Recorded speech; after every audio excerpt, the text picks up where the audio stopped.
Uyg'ur yazg'uvchilari Hoji Mirzahid Kerimi Savud Davudlarning Millatlar nashriyoti tarafidan nashr qilingan Saidixon nomli romani. Bu roman Biliqut shirkatida ovozga elinib, Biliqut to'rida anglatildi. Anjan diyori shirin qo'g'inning xushidiga cho'milgan kunlar edi. Dashti Qipchoqdan qaytib kelganiga 1 yil bo'lgan bo'lsa-mu, Saidixon u yerda o'tkazgan xushal, g'amsiz kunlarni unutib ketolmagan edi. Daim ko'z oldiga hammasi va uning qizi Chuchuk Sulton begim kelib oladi. Bugun Saidixon qasriga Mirza Haydarni chaqiribdi.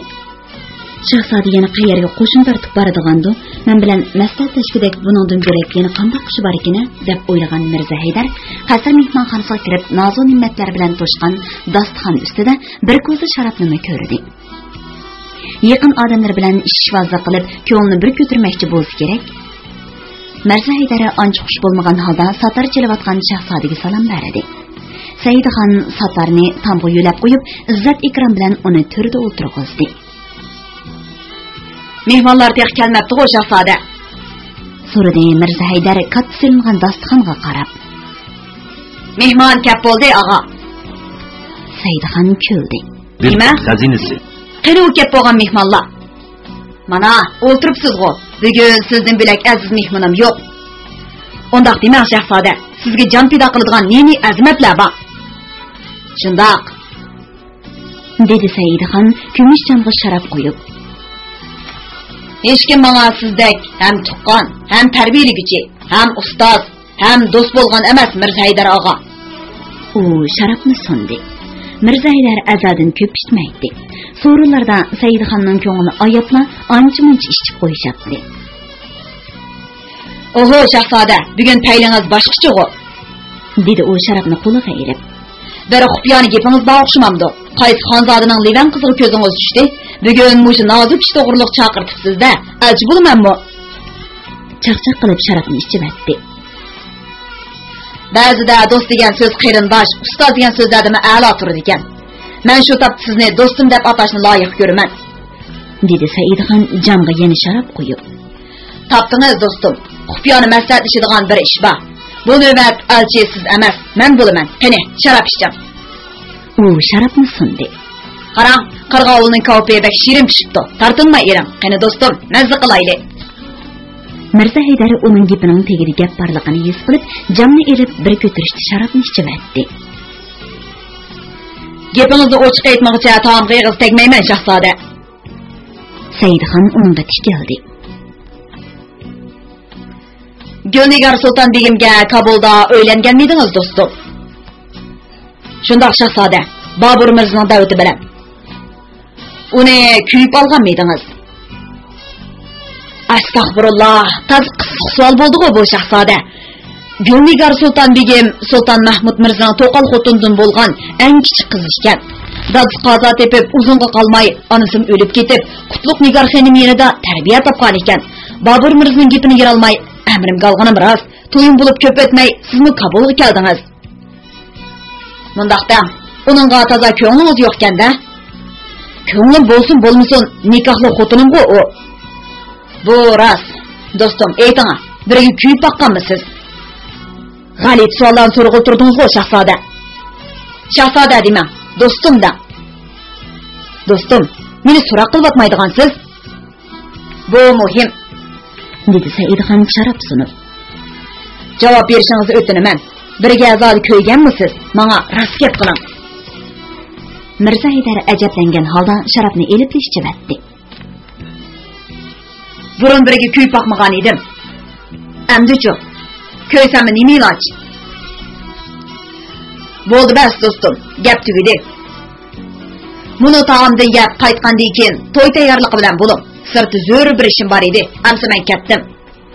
Saidixon dam ketib o'tirib qolgan do'stiga boshqa gap qilmay ittik chiqib ketdi. Mirza Haydar taomga eg'iz tegmasdan jamg'a to'ldirib sharab qo'ydi.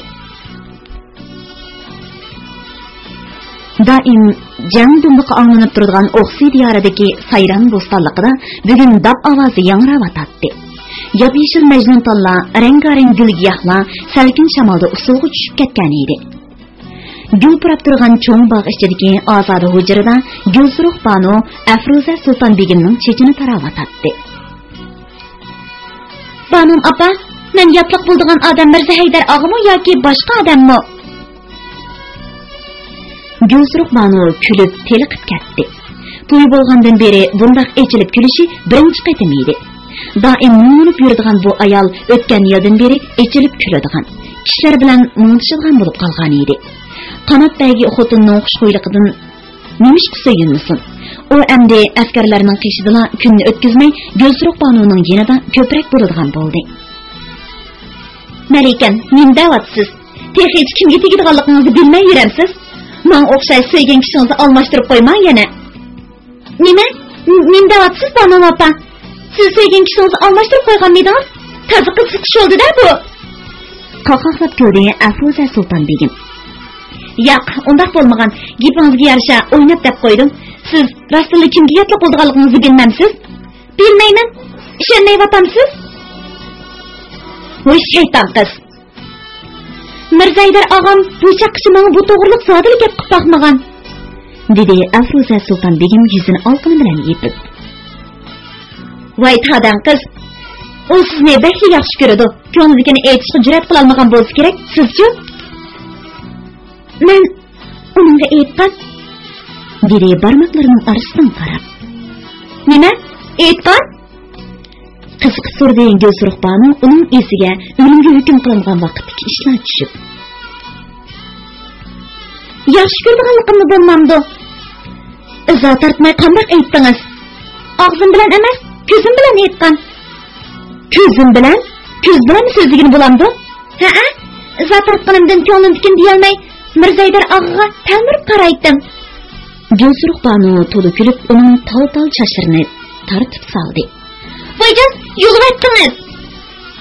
Saidaxon hammasi Sulton Nigar xonimga atab yaqin bo'ydagi xiyobonga oq uy tiktirgan edi. Sulton Nigar xonim qizi Chuchuk Sulton begim bilan kelgan edi. Ziqqa kesir bo'lib qolgan Xadicha Sulton begimni otasidan kichik qolgan qizining to'yida bo'lish uchun Anjandan sayronga kelgan edi. Hasrab gap qiladi. Chochlari oqirib ketgan edi. U Sulton Nigar xonimning shundoq yosh, chiroyli turganligini ko'rib, marhum erini aslab qoldi. Aqllari Sulton Ahmadxon o'zlariga bakmi amroq edi. Nigar deb og'izdan tushirmaydi. Yillar o'tib bir-birimizni ko'rmay, seg'inish o'tirida puchlandik. Onalari Shoh begim hozirgacha Kabulda. Jahon tesh bo'lsa, bu to'yga kelgan bo'ladi. Sulton Nigar xonim onasining gapini anglab ko'zi yoshi qoldi.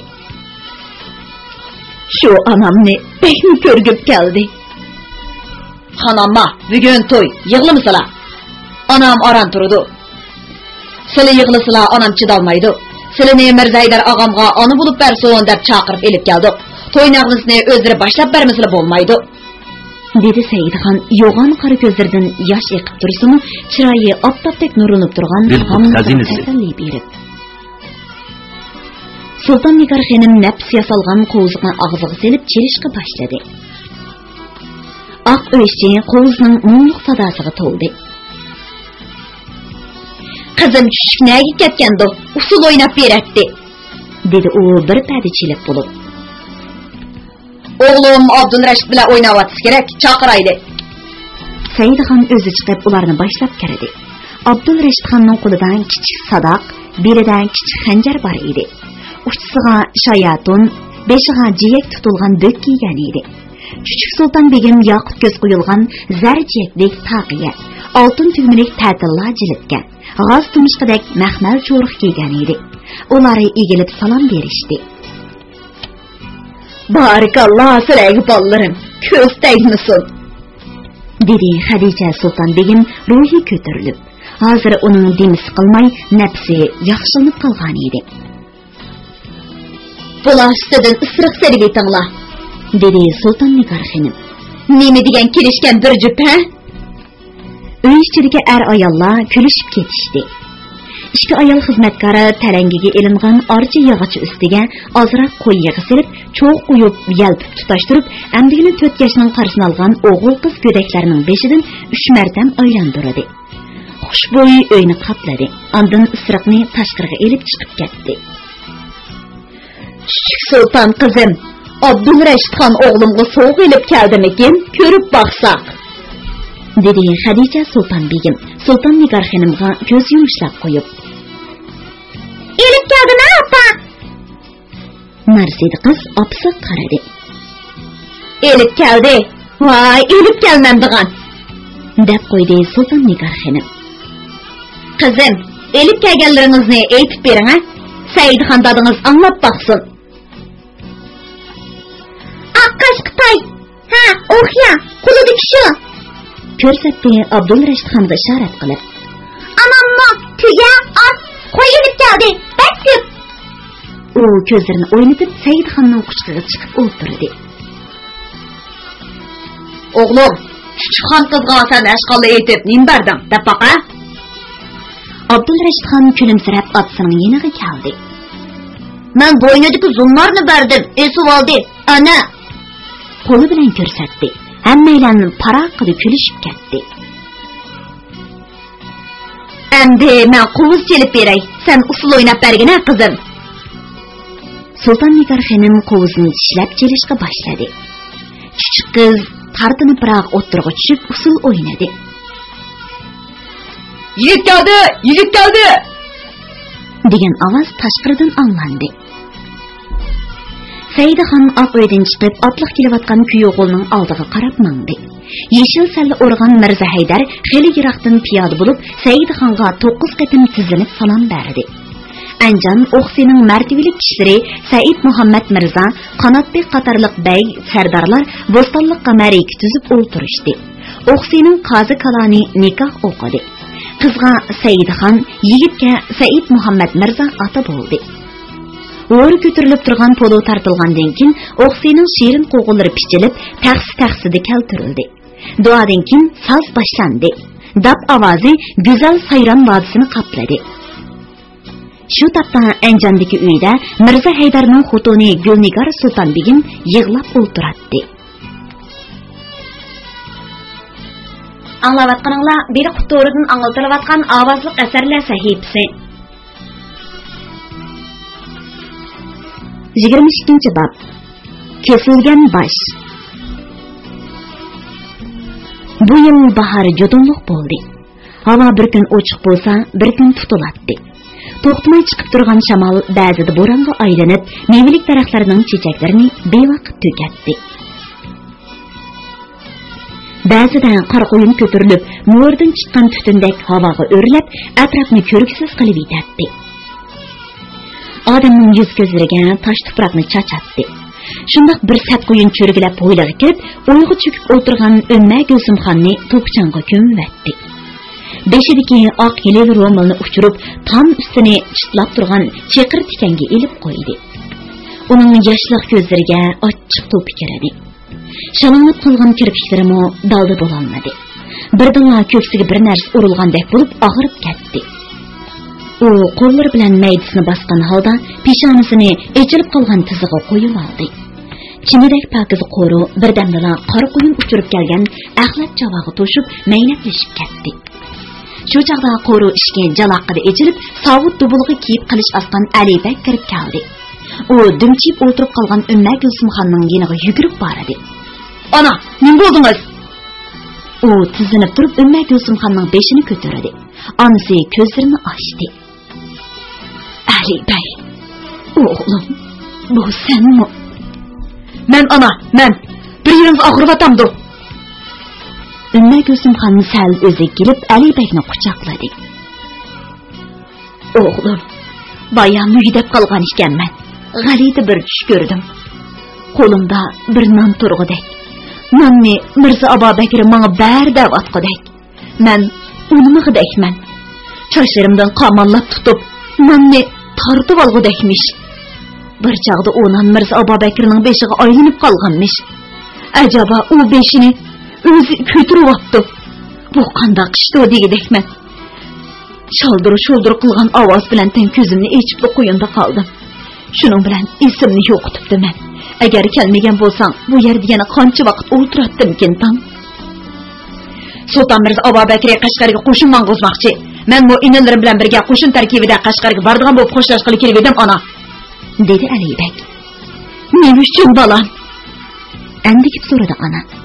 Saidxon lashkar tartib Qashqarga kelib etibdi. Sultan Mirza Abu Bakr Qashqarning mudofiasini chingitish uchun o'g'li Yusuf Mirzani 5000 dan ortiq askar bilan at yo'l solganligini jakarladi. Endi sen qanday qilmoqchi balam?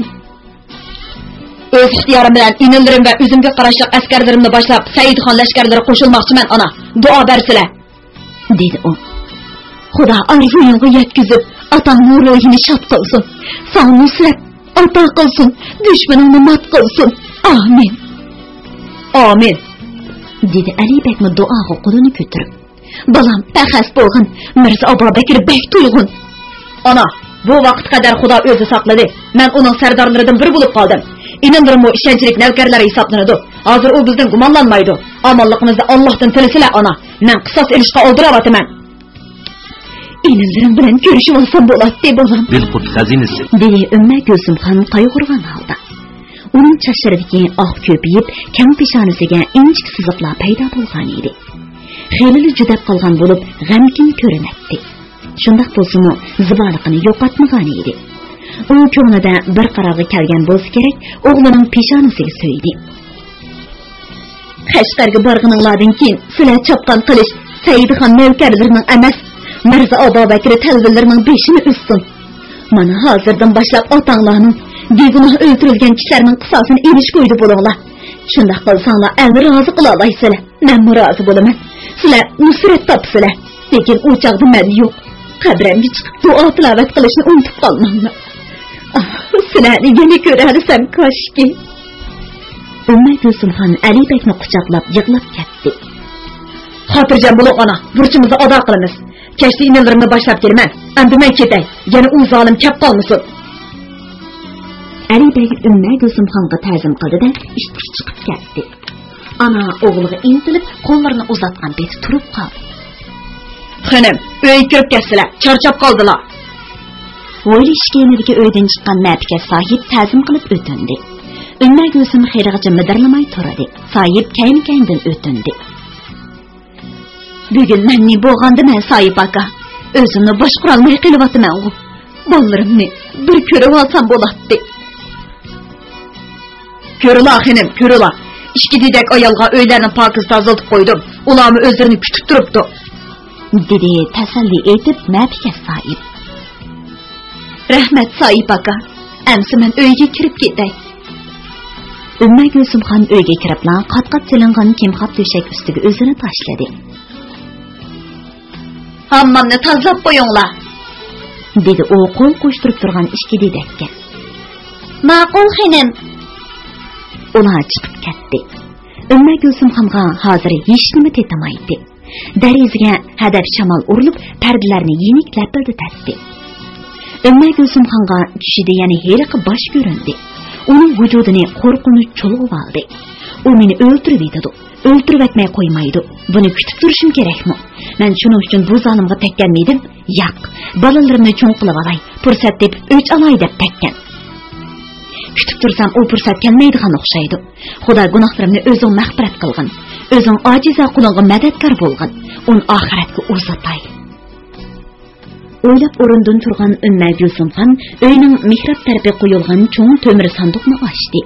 Ichida kiyim-kechaklari, oltin kumushdan qilingan zinnat buyumlari, Mirza Abu Bakr bergan 2 jup olmos uzuk, 2 jup tilla uzuk, 1 jup olmos ko'zlik halqa, oltin bilayzuk, so'ka, zira qatorli qimmat ustun narsalar bor edi. U zinnat buyumlarining hammasini oldi. Oxirida kiyim-kechaklarining tegiga yo'shirib qo'ygan qo'shbisliq xanjarni oldi.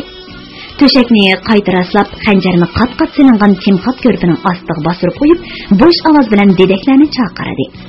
Turqidan 30 yosh bilan 40 yosh o'rtasida ko'rinadigan ikki ayol kirib ta'zim qildi.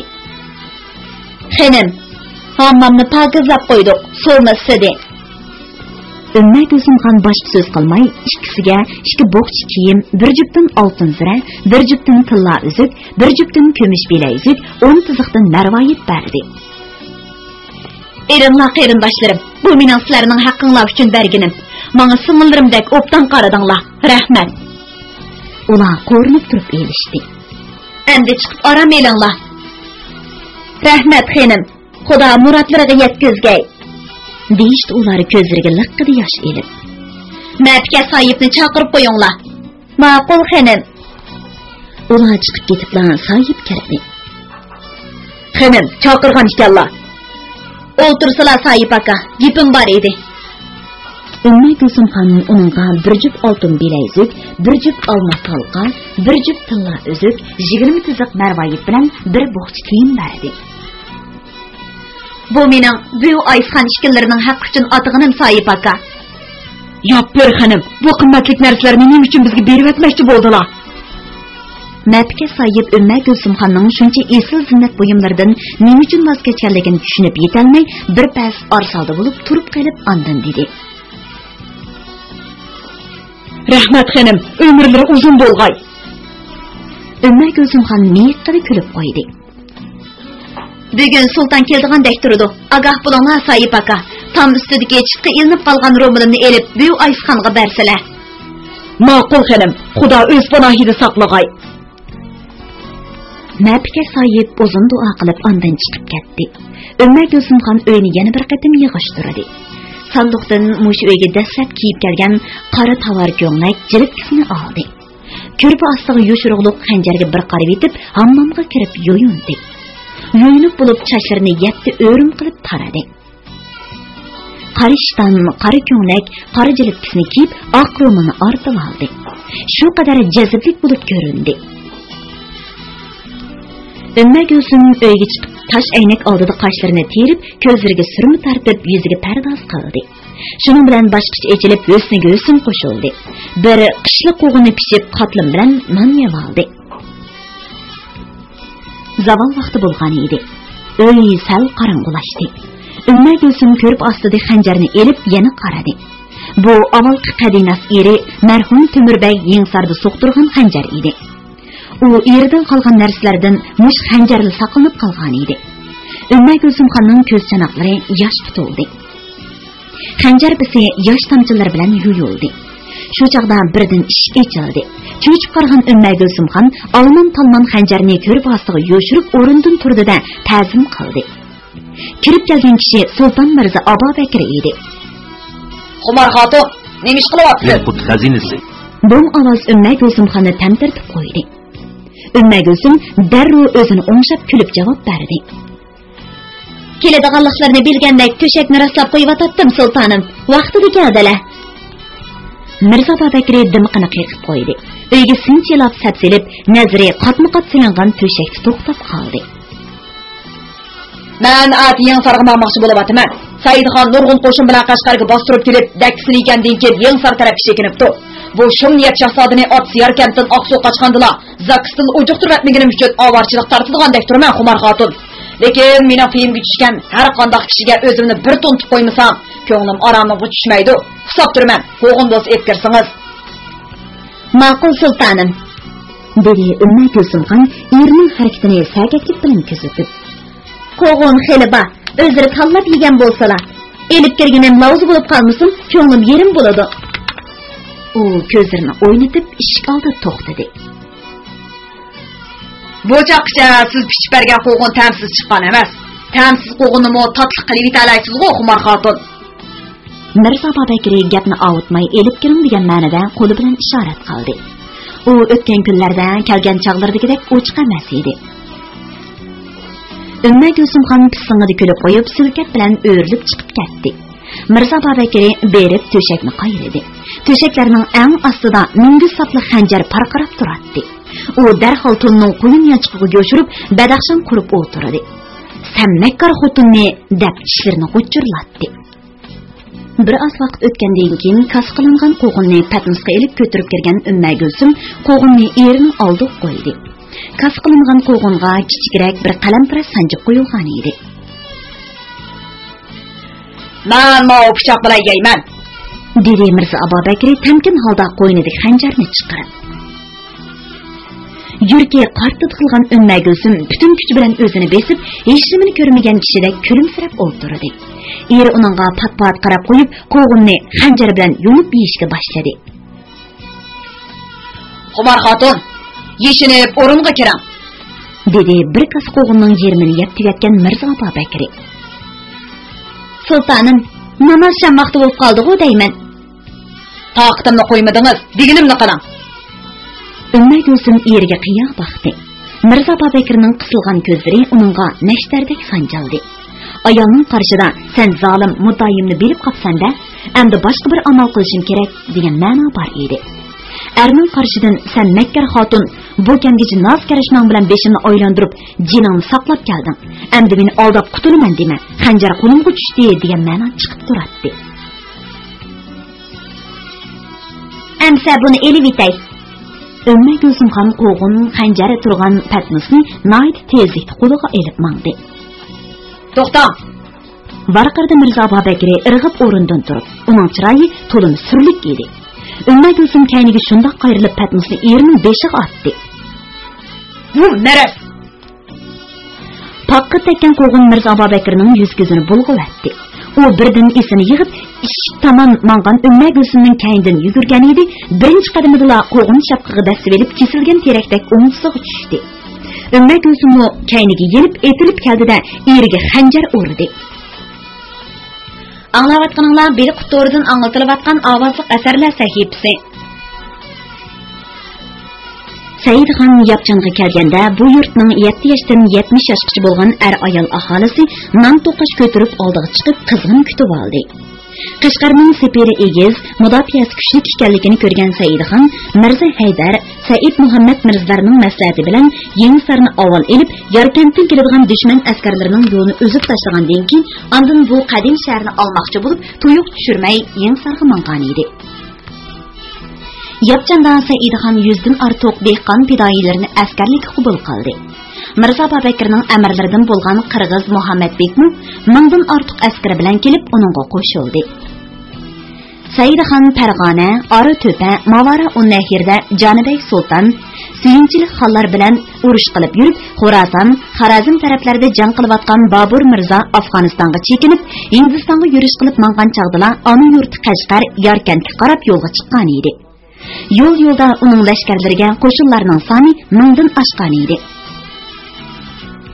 Bir dehqonning beg'iga tushgan Saidxon 200 otliq askar bilan Qanotbekni Yapchandan Yenisarni charlashga avatdi.